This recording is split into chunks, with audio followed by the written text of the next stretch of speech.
सुदेव, सुगुरु और सुधर्म को वंदन नमस्कार करके देवानुप्रियो, पर्युषण महापर्व की आज हमारे यहाँ आगमन हो चुका है। पर्युषण महापर्वाधिराज पर्व का यह अनुपम अवसर आत्मा को जगाने के लिए आया है। देवानुप्रिय बंधुओं, ज्ञानी जनों का हमें सबसे पहला संदेश है आज के दिन पर देव गुरु का सर पे रखो हाथ, धर्म को दुख में भी रखो साथ।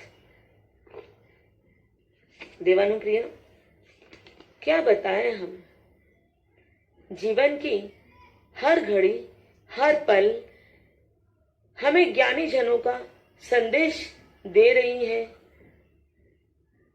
धर्म की शुरुआत कहां से होती है?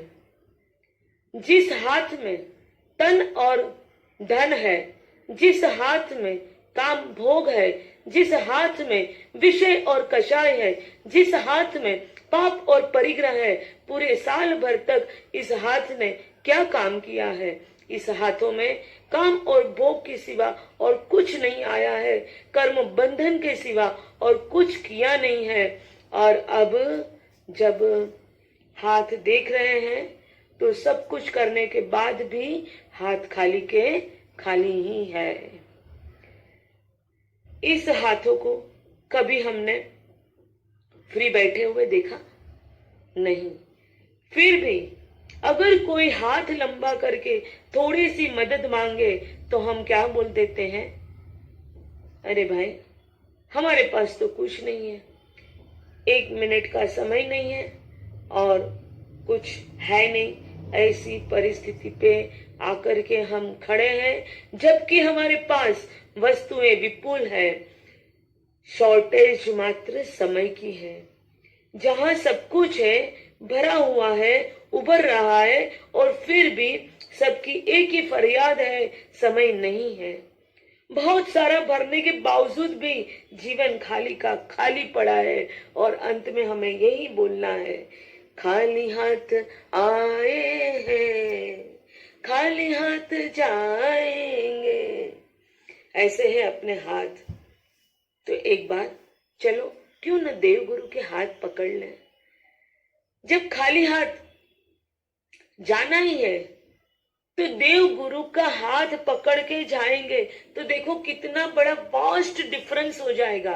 ज्ञानी जनों हमें समझा रहे हैं कि अपने जीवन के अंदर अगर देव गुरु और धर्म नहीं है तो कुछ भी गुनाह करो, अंत में रकम शून्य ही आने वाली है, क्योंकि हर एक चीज को रू शून्य से हमें गुनाह करना ही पड़ेगा। कोई भी रकम पसंद करो, कितनी भी बार गुना गुना लिख दो, 100 को 100 से बार, 1000 को 1000 से बार। सुनो, देखो, ब्रह्मदेव चक्रवर्ती और मम्मण को लाखों को लाखों से गुना कर दिया, करोड़ों और खरबों से गुना कर दिया, घर का घर बना दिया, 2 BHK 3 BHK, सांता क्रूज से बालकेश्वर, बंबई नहीं दुबई। महाराजा कहते हैं मनुष्य भोग के अंदर कितने भी घर बदल लो, अंत में एक घर आने ही वाला है और इसका नाम है मृत्यु। इस जिंदगी की रमत में पूरी जिंदगी गुना गुना करने के बाद भी कितना भी बड़ा गुना हो जाए, लास्ट में मृत्यु के शून्य के साथ इसे गुना करने से उत्तर तो मिलेगा क्या? शून्य ही। मोह राजा गुनाह करने के लिए निकल पड़े हैं। राज्य बढ़ाने की सोच चक्रवर्ती के मन में, वासुदेव के मन में चल रही है। 3 खंड के अधिपति वासुदेवों का गुनाह करने के बाद मिलती है नरक। चक्रवर्ती 6 खंड के अधिपति बनने के बाद 9 निधान, 14 रत्न, 16,000 देवता, सेवा में 32 हजार राजा, 64,000 रानियों, और इतना गुनाह करने के बाद भी जब मृत्यु रूपी शून्य के साथ गुनाह करते हैं तो बाद में उत्तर मिलता है शून्य, शून्य और शून्य। पूरी जिंदगी को 12 महीने को गुना करो, गुनाह करने के बाद जो उत्तर मिलेगा बंधुवर शून्य के सिवा कुछ नहीं मिलेगा। हाँ, पर एक रास्ता है इस मैच के अंदर। वैसे तो मैच फिक्स है, परिणाम डिक्लेयर है, मोहराजा मैन ऑफ द सीरीज है। खाली हाथ आए हैं, खाली हाथ जाना है, पर इस हाथों को हम भरे हुए करके जाना है। ऐसे कुछ सोचो तो जरूर आपको एक सुंदर उपाय मिलेगा। ज्ञानी जन कहते हैं देव गुरु का हाथ पकड़ लो, और जब ज्ञानी जन हमें रास्ता दिखाते हैं उस समय भी हम क्या बोलेंगे? अरे हमारे एक हाथ में तो चाबी है और एक हाथ में मोबाइल है, मेरा एक भी हाथ खाली नहीं है भगवान। तब ज्ञानी जन कृपा करके हमें समझाते हैं कि अरे तेरे दोनों हाथ कितने भी भरे हैं, पर एक हाथ में बस तू एक बार देव गुरु और धर्म का हाथ पकड़ ले, उसके बिना तेरी जिंदगी की कोई कीमत नहीं है, कोई वैल्यू नहीं है। फिर भी कितना मन होता है। ये पर्युषण पर्वाधिराज महापर्व आए हैं तो यहाँ हमारा मन थोड़ा थोड़ा बढ़ रहा है। पर्वाधिराज की आराधना करने के लिए देव गुरु धर्म की याद थोड़ी थोड़ी सुनी सुनी भी आ रही है। तो उस समय चलो क्यों न एक नया प्रयास कर ले। कंचनपुर नाम का एक गांव है, नगर में जिनपाल नाम के राजा है। जिनपाल राजा के पुण्यपाल नाम के प्रधान है। शाम का समय है, राजा ने वेश परिवर्तन किया है, पूरे नगर के अंदर सुख दुख देखने के लिए जा रहे हैं। कपड़े पुराने हैं, मुंह से गरीब दिख रहे हैं। वेश बदल करके राजा ने प्रधान को नगर में लेकर के जाने का, कदम कदम आगे बढ़ाने का शाम को 7 बजे से शुरू किया। इस तरफ ये दोनों याचक एक झोपड़े के अंदर प्रवेश करते हैं। झोपड़े में एक नहीं, दो नहीं, 7-7 व्यक्तियों का परिवार रहा हुआ है। माता पिता की 5 लड़कियां घर में बैठी हुई है। राजा तो महल में रहने वाला, भंडारों के बीच में पोढ़ने वाला। मेरे नगरजन इतने गरीब होंगे इसकी तो राजा को कल्पना भी नहीं थी। दोनों याचकों ने झोपड़े के दरवाजे से घर को भरपूर निर्धन देखा, पर यह परिवार भक्ति में धनवान था। घर में भले ही संपत्ति न थी, पर संस्कारों की कोई कमी नहीं थी। याचकों ने विचार किया कि इस निर्धन परिवार के अंदर किस तरह ये लोग अपना जीवन यापन कर रहे होंगे। राजमहल में रहने वाले राजमहल को याद करते हैं राजा। घर के वडील को, माता पिता को राजन पूछ रहे हैं, क्या आपके घर में सोना चांदी जैसा कुछ है कि नहीं? नहीं नहीं राजन, हमारे घर में ऐसा तो कुछ नहीं है। अरे आपके घर में खीर खांड के भोजन, केसर, ये लड्डू तो है, रहेंगे ही। नहीं नहीं भगवान, हमारे यहाँ तो ऐसे कुछ भी नहीं है। एक के बाद एक राजमहल की वस्तुएं सब राजन बोल रहे हैं। हर एक प्रश्न का उत्तर ना ही मिल रहा है। राजन, हमारे झोपड़े में श्रीमंतों के घर में है ऐसा कुछ भी नहीं है। अंत में राजा से रहा नहीं गया, पूछ लिया, तो फिर आपके झोपड़े में है क्या? ये नहीं है, वो नहीं है, ये नहीं है, कोई कीमती नहीं है, कोई हल्का नहीं है, तो है क्या? पिताजी, अभी तक आपने सारे प्रश्न के उत्तर दिए हैं, पर इस प्रश्न का उत्तर मुझे देने की इजाजत दीजिए। पहली दिकरी लड़की बोली, हे राजन, राजमहल में जो चीज नहीं है वो चीज हमारे झोपड़े में है। सुनकर के याचकों की आंखों चमक उठी। बुद्धिमान राजा पल भर में समझ गया कि लड़की क्या बोल रही है। जानते हुए भी अनजान बन गए। पूछा, अरे ऐसी कौन सी चीज है जो जिनपाल राजा के महल में नहीं है और वो तेरी झोपड़ी में है? लड़की बोल रही है, माफ करना, मेरे झोपड़े के अंदर आज इस राजमहल के राजन खुद पधारे हुए हैं। अगर अभी वहां पे तपास कराई जाए तो राजमहल में भंडार है, भोजन है, अंतपुर है, सिंहासन है। राजमहल में जो कुछ भी मांगो सब है, पर राजा, वो जो राजा है वो आज अभी हमारे झोंपड़े में खड़े हैं। पधारो राजन पधारो, आप याचक के रूप में भले ही हो, पर आप तो राजन हो। झोपड़े में क्या नहीं है? जब इस दिल के झोपड़े में केवल ज्ञान, केवल दर्शन, मन पर ज्ञान, अवधि ज्ञान, आगम का ज्ञान, इस हृदय के झोपड़े में ऐसा कुछ नहीं है। इस हृदय के झोपड़े में चारित्रवानों के जैसी क्षमा नहीं है, क्षमता नहीं है।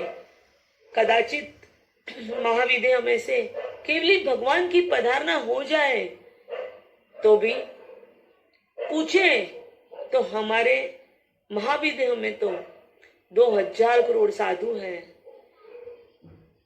मना परज्ञानी, अवधि ज्ञानी सारे साधु भगवंत है। इतना ऊंचा ऊंचा चौथे आरे में है, महाविदेह में है। हे केवली भगवंत, आपके यहाँ भले ही सब कुछ हो, पर इस 5वें आरे में, दुष्म काल में, तकलादी पुण्य के बीच, भोग और रोगों के बीच में, भौतिकता और आधुनिकता के बीच में, इस मेरे हृदय मंदिर के झोपड़े में देव, गुरु और धर्म है, जो शायद महाविदेह के मानवों के दिल में है, वो आज हमारे भी दिल में है। देव, गुरु और धर्म इस भरत क्षेत्र के झोपड़े में भी राजन बन के आज पर्युषण पर्व के दिनों में हमारे दिल में पधार गए हैं। अगर जीवन में कुछ भी न हो, पर दिल के अंदर देव, गुरु और धर्म रूप राजन हो, तो फिर और कोई चीज की इस 5वें आरे में भी जरूरत नहीं है। पर उसी तरह आज हमारे पर्व राजा अपने पास आ चुके हैं। पर्व का प्रथम दिन आज हमारे पास आ चुका है। इस पर्व राजा आज हमारे पास है। अब हमें कुछ नहीं चाहिए। जैसे वह लड़की याचक को पहचान जाती है और राजन को विनती करती है कि राजन, आज के दिन तो इस झोपड़ी को, आज की रात तो आपको पावन करनी ही होगी। और वह राजन इस झोपड़ी के अंदर एक रात बिता देते हैं। इस पर्व के दिनों के अंदर हमें भी महापुरुषों के जीवन के द्वारा इस झोपड़े में परमात्मा को पधारने के लिए निमंत्रण देना है। पर्युषण महापर्व के इस दिनों में आगम सूत्र के भावों को परमात्मा की जो जिन वाणी रूप राजन है, उसको हमें सिंहासन पे बैठाना है। 11 अंग सूत्र में 8वां अंग सूत्र अंतगढ़ सूत्र है। पर्व के दिन भी 8 है, कर्म भी खपाना हमें 8 है, और अंग सूत्रों में अंतगढ़ का नंबर भी 8वां है। इस 8वें अंग सूत्र में 8 अधिकार मुख्य है, और इस अधिकारों से हमें अपनी बैटरी चार्ज करनी है। यह अधिकार हमारे जनरेटर है। जैन धर्म के पर्व के दिवसों की महिमा बड़ी अपूर्व है। 5वें आरे में अगर कुछ भी नहीं है, अगर कुछ भी नहीं है, केवल ज्ञान नहीं है, केवल दर्शन नहीं है, मन परिज्ञान नहीं है, अवधि ज्ञान नहीं है, शायद कोई ऐसे केवली भी नहीं है, फिर भी आज हमारे पास इस पर्व राजा है। पर्युषण पर्व के दिन है। इस पर्व राजा का महिमा अपूर्व है। अंतिम 1000 वर्षों से जैन शासन के अंदर अंतगढ़ सूत्र सुनने की परंपराएं चल रही है। इस पर्युषण पर्व के अंदर हम अंतगढ़ सूत्र तो नहीं पढ़ पाएंगे, मूल पाठ है, तो हम इस अंतगढ़ सूत्र में से कुछ कुछ ऐसे भाव लेकर के इससे अपने मन के अंदर तप, त्याग, वैराग्य, क्षमा, मुक्ति, निर्लोभता, सरलता ऐसे गुणों की प्रगति करने का पुरुषार्थ और प्रयत्न करेंगे। मोक्ष मार्ग के अंदर चलने के लिए चरम शरीरी जीवों के चरित्र भगवान अरिष्ट नेमी के साधु साध्वी जी, भगवान महावीर स्वामी के शासन के साधु साध्वी जी, इनका हमें परिचय करना है और उनके जीवन को नजर सामने लाते हुए वर्षों की परंपरा जो अंतगढ़ पढ़ने की है, इस परंपरा को हमें इस वर्ष शायद पूज्य साधु साध्वी जी भगवंतों के पावन पवित्र मुख से नहीं सुनने को मिलेगी, तो फिर हम क्या करें। और उसी बीच अगर हम न सुन सक रहे हैं, उस समय मैं छोटा सा प्रयास कर रही हूँ और धर्म की आराधना से हमें मोह नहीं बढ़ाना है, मोक्ष प्राप्त करना है। धन नहीं बढ़ाना है, धर्म बढ़ाना है। भोगों की मांग नहीं करनी है, त्याग के पुष्प बिछाना है। सोने और चांदी को नहीं बढ़ाना है, अंतर में मोक्ष की अभिलाषा और वैराग्य भाव, संवेग और निर्वेद को बढ़ाना है। आखिर जिनवाणी सुनकर के संयम, तप और त्याग बढ़ाना है। अंतगढ़ सूत्र को सुन करके इस पर्युषण पर्व के 8 दिनों में जितनी भी हो सके उतनी हम हमारी पुरुषार्थ जारी रखेंगे। एक एक अंतगढ़ सूत्र के फोटो निकालते जाएंगे, अपूर्व अधिकार सुनते जाएंगे। वर्तमान स्थानकवासी समाज के अंदर 32 आगम सूत्र है, उसमें से 11 अंग सूत्र, 12 उपांग सूत्र, 4 मूल सूत्र, 4 छेद सूत्र और 32वां आवश्यक सूत्र। इस 32 आगम यानी तीर्थंकर भगवान की अर्थ रूप से वाणी है, गणधर भगवान ने सूत्र रूप से गुंथी है। अगर इसे हम टेप कर ले तो इसका रिकॉर्डिंग कब हुआ था पता है? आज से 2600 साल पहले इसका रिकॉर्डिंग हुआ था।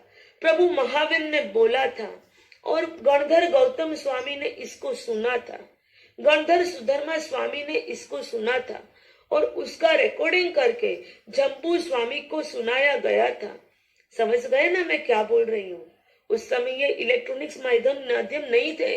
रिकॉर्डिंग यानी मन की स्मृति इतनी तेज थी कि जैसे भगवान महावीर जो जो वाणी फरमाते गए वो वाणी को गणधर भगवान तो अपने मन के अंदर धारण करते गए और वही वाणी को सुधर्मा स्वामी ने जम्बू स्वामी को दी, जम्बू स्वामी ने प्रभु स्वामी को दी, प्रभु स्वामी ने स्वयंभू आचार्य को दी और इस तरह से परंपरा से आज हमारे पास इस अपूर्व भाव आज हमारे तक पहुंच गए हैं। ये भी कोई कम पुण्यवानी नहीं है, बहुत ऊंची ऊंची पुण्यवानी है।